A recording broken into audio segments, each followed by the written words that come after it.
Hello, everyone, and welcome to the Empowerment Project podcast. I'm Andrea Bosco. And I'm Dr. Shar. Hey, everyone. Thank you so much for being here. So, on today's episode, we are going to talk about our highlights of the 2024 2025 school sort of year. So, as most of you know, we work mainly with schools, and the school calendar is September to June. So as we step into June, we pretty much most of the school work we do is wrapped up. As schools are kind of heading into the last month, and we are kind of done our in-person presentations. So we thought it would be a good time to talk about that. And if you didn't listen to last week's episode, we talked about our kind of lessons from the month. And I think, we definitely shared some of our low moments, which I'm sure we all can agree happen. And so we thought this is a good time to kind of talk about those highs because as everything is temporary, it's not always difficult and challenging. There are always some beautiful highlights in life. So we wanted to share those with you. So, Shar, I will let you start. Okay. Okay, so my highlights for the year. And I think every year, starting in September, there's always a little bit of nervousness. And I don't know if it's because it's that same feeling I used to have when school started when I was younger, but it's that nervousness of, oh my gosh, are any schools going to hire us? Are we going to be able to do the work that we want to do? And And I think what happened this year for me, what the highlight for me is that it didn't matter what school we went to, what board we were a part of, what students we were in front of. There were always these beautiful Easter eggs that affirmed that we are in the right place. So Mhm. whether that was, a teacher coming up to us saying, "Wow, that was incredible," and then referring us to like another school or another group of students, or if it was a student that came up to us and said, "Thank you, that was amazing," or like we've even received some emails from students just really telling us how we've impacted them. So those little things are, I feel, what have really affirmed us in the work that we're doing and moving forward. And I think this is with anybody that is, teaching or in front of an audience. Often we are looking to make an impact on every single person that's in front of us, when in fact, if we're making an impact on one, that's really big. So, I mean, of Mhm. course, we wanna make sure we would like for everybody to be impacted by the work that we do, but I would say if we can impact one person or one teacher or one parent, because 'cause we've done parent presentations too, I think that's just proof that we're on the right path. Mhm. Yeah, So I those have agree. that's been my biggest highlight and my biggest takeaway, that these people have been put in place on purpose to kind of fuel our fire to keep going. Mhm. Mhm. Exactly. I would definitely agree. And I think the other highlights for me are kind of some of the new things that we've done. So Yeah.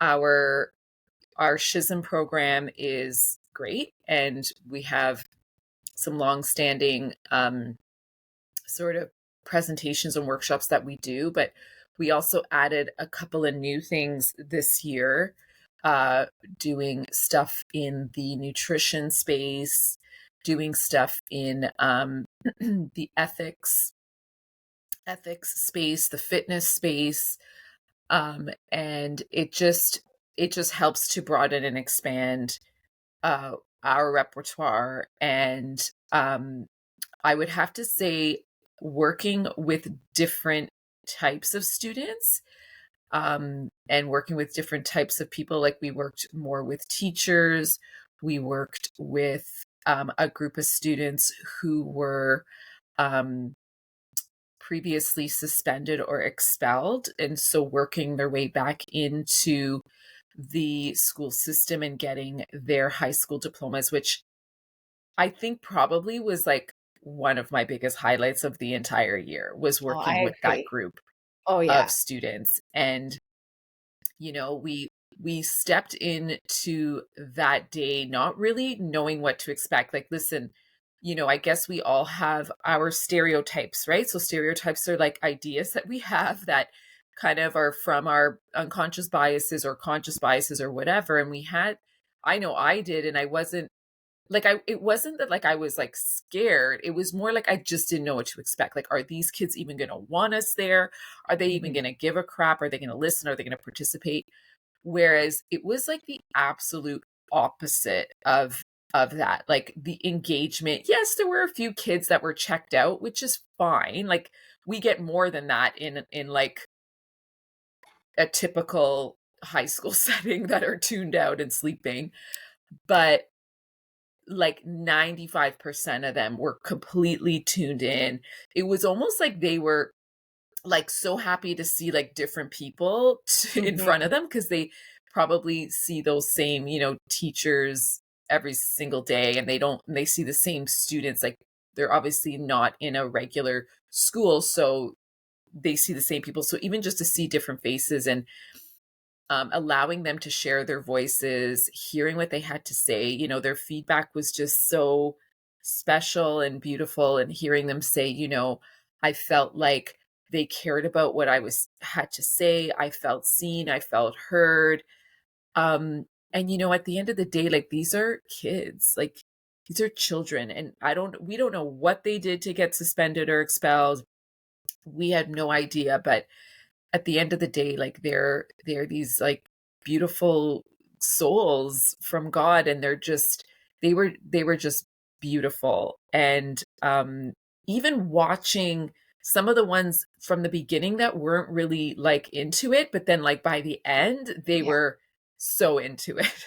Yeah. So that was definitely a huge highlight, and I would love to work more with that that like demographic for sure, because I think the emotional social and emotional learning is so important for those students, having because they get very labeled, right? Like they're very labeled for what they did, and it's almost like they can't get out of that identity, and so there's so much emotion around that, and having to prove themselves as you know like Decent being humans. yeah, decent and being worthy of like whether it's returning back into a regular school or whatnot. But they yeah, it was a really special day, I would say. Yeah, I think that in that particular case, unfortunately, their mistakes end up defining them.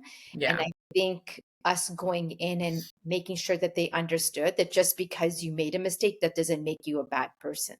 Right. Mhm. And it's like we always have a chance to change. We always have an opportunity to up level. It's about how open you are um, to doing that. I think that was a really, really big part of that learning. And I agree with you. I kind of had a stereotype and a kind of an idea of what it was going to be like. And I'm so happy to say that I was so wrong. I Mhm. was so wrong. So that definitely, I agree with you, was one of my favorite new experiences this year. Yeah, Yeah. for sure. I think that was huge for me. I mean, and we did get into a new board and we started some new experiential learning opportunity. We had those for students and for a particular board. And again, not really knowing what to expect and who would be interested. And all of these kids were so engaged. Like in the three different schools that we did that experiential learning, where it was ergonomics and customer service that we did. And then we had a massage therapist with us, a physiotherapist, me, the chiropractor, and then Andrea, the yoga meditation specialist. So the four of us were able to put this program together and really give these kids an opportunity to learn, which again was like such a beautiful thing to experience. And I'll tell you why, because not one of those kids reached for their phone. So Mhm. for me, that was huge. The fact that these kids were um, like fully engaged and interested in the hands on, nobody was looking for their phone. I thought that was really huge too. And I think so that was in the experiential learning because we didn't have a choice, like, or they didn't have a choice. It was hands on, so they can't be on their phone when they're doing hands on stuff.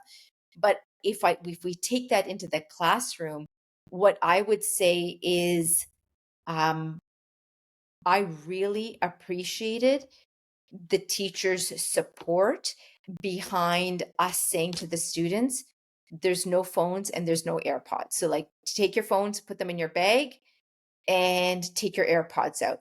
And the support that we got for the teachers. So, again, a highlight for me was that collectively in a classroom between us, the presenters, the teachers, and the students, they're all understanding that their phones need to be away. Even though it's hard for them, they understood that in order for them to gain the experience and the learning from us, that their phones needed to be put away. So that I found was also a highlight, um, that we had that support. And I feel like everybody's on board now. And Mhm. not everybody, but most schools, most boards, most teachers, most classrooms, they're on board and understanding how that's impacting learning. And I think that, again, for me, even though it sounds negative, it's a highlight because we're actually trying to reverse some of the damage that's been done. Mhm. Mhm. Yeah, for sure. I agree. And I think it's only going to become more and more supported for sure. Cuz it's almost like, you know, things have to go completely one way before they could go completely the other way and then find a middle ground. And I know prior to the mandate, at least in Ontario schools, of not allowing devices in the classroom, it was like teachers didn't really know how to enforce or, you know, yeah, how to enforce them not having it. But now that there's like an actual rule to it, they can definitely enforce it. And and it allows for, at least for us, to have a better experience, right? I mean, you're always going to have those students that sneak it and, you know, all that stuff. And we definitely saw the differences in schools. Like there were certain schools that you can tell like it's not enforced, and therefore they don't even listen to us when we tell them to put it away. So that was Mhm. interesting for sure. But Yeah. I think, you know, the reason why it's so important to, even in general in your life, to reflect, right? Reflect on highlights of your year, of your month, of your week, is because, as we always say, you know, what you focus on grows. And I think it's so easy to focus on the negative things in life. It's so easy to focus on, you know, the challenges and those downtimes. And, you know, we tend to complain more or, um, you know, self sabotage in that way. Whereas if we can try to shift into a state of gratitude or into looking at the silver lining around life, we actually start to notice it's more good than Hmm. bad. And if you Hmm. want to call those other things bad, I mean, we call them lessons, we call them up leveling, Hmm. but um, you really, you start to train your brain to find those highlights versus focusing on the low points, you know. And so I definitely encourage everyone to try to do that from now from now and then, like whether it's a weekly thing and monthly, or now we're kind of moving into your halfway point of the year, and sort of looking back, like how have things gone, and I'm sure the hard parts are going to come to mind first, Mhm. guaranteed. It's because it stirs up so much more emotion in our bodies that the brain recalls it faster, Mhm. right? But if you really, really sit down and think about, the great times, even if it was small, even if it was just having a great meal with your family, or going for a really good walk with a friend, or having a really good conversation with a friend, or whatever it is, you'll start to notice that, hey, my life is pretty good. Like I'm pretty blessed Mhm. at the end of the day. Yeah, I think that's a great point because what I've been doing as of late, and again, I just maybe it's just where I am in my life right now, but just looking at everything from a neutral lens, right? So whether it's good or bad or whatever, or however someone on the outside would perceive it, I'm kind of looking at it, not kind of, but I am looking at it from a neutral lens and trying to figure out what I have to learn from it, or what I need to change, or what this is trying to teach me. But that always helps. And I think you're right that self-reflection is key because it'll also help you understand what you're repeating, like what kind of negative habits you're repeating. And you're, like you said, I'm constantly thinking about the negative, or I'm constantly in the same situation with my child or whatever it is. But we can't change other people, we can change ourselves. And I think that Mhm. recognition and that self-awareness becomes key because that helps us, like you said, up level and understand what's happening, what our repeating patterns are. And we can't really change anything unless we know what it is that's being asked to be changed. So it's kind of looking at it from a broader perspective, not just, oh, I just got into arguing with my child. Well, let's look at it from a bigger picture. Has this happened before? What could I be learning from this? What's showing up for me? Right? That Exactly. self-reflection piece. Yeah, no, absolutely. And then I think in terms of like staying open to different possibilities, um, when we notice our repetitive patterns and we notice what we tend to repeat and continue to, I guess, to learn or have to learn, we can then choose to say, okay, I'm choosing to learn from this experience, and I'm open to new ones. And I think even at the beginning of the year, you and I said, like, for the business, we're open to whatever God is putting in front of us. Mhm.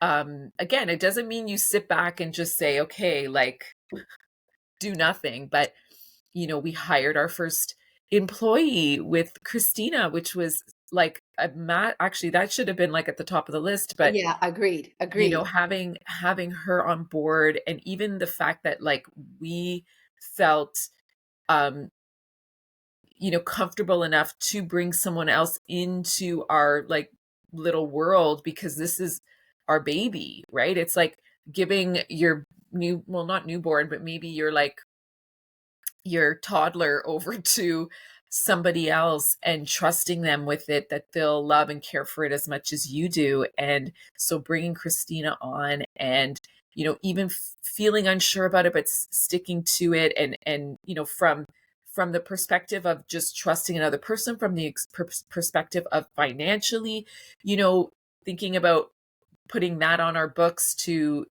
have to do.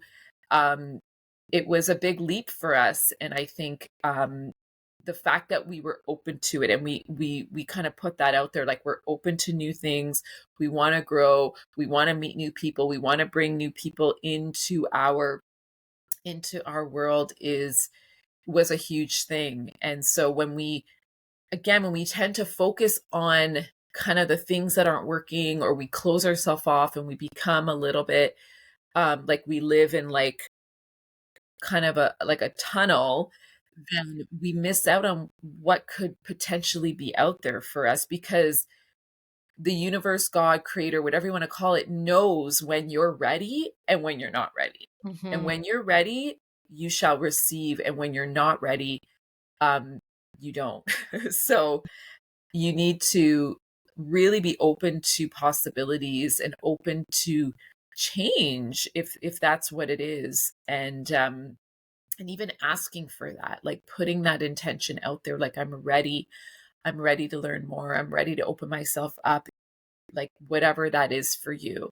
Right, and that I learning, I think, is key, right? Because when you say, "I'm ready to open myself up and I'm ready to learn," your lessons might show up in a way that you never expected them to show up, right? exactly. Because, again, it's not always, rainbows and unicorns. Or Yeah. change and being open is not always rainbows and unicorns. There's No. some harsh lessons that show up, but if you're really ready to learn and if you're saying that you're open, let's get through this lesson and see if we can get you to the next level, right? And sometimes that means repeating the lesson a few times, and that's okay. Exactly. But just being Exactly. open, I think, is key. I agree, for Because I sure. feel like Christina's been an integral part of our growth. Like, I mean, I've said it from the beginning, and I know Christina's going to be listening to this, and she knows what I call her. She's like our firecracker. Like, she's just the kind of energy and the kind of innovation and the creativity and the excitement and the energy she brings is like nothing that I expected. Nothing I expected. Like, she's just been such a welcome surprise for me, especially. I mean, you knew her before I did, but for me, she's been like I'm in awe every time.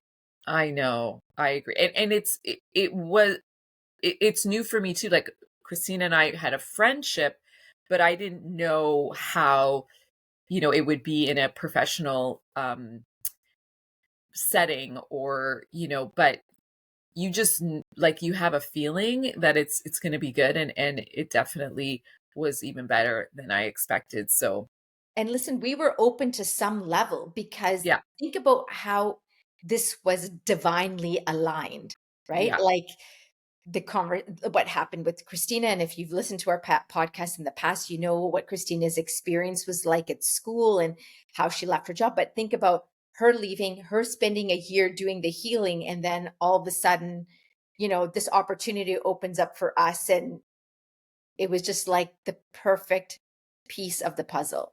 I agree. Yeah. So, we wanted to come on here, share some of our highlights, maybe inspire you to also reflect on your year, think about some of your highlights, and kind of keep it going. Keep it going. Keep sort of shifting into that state of abundance and gratitude as often as you can, knowing that it will be temporary and the valleys will come too, but um, that's also temporary. So yeah, thank you for listening to our little short and sweet podcast this week. We will be back next week with some more great content. And we thank you so much for listening. Have a wonderful day, everyone. Bye for now.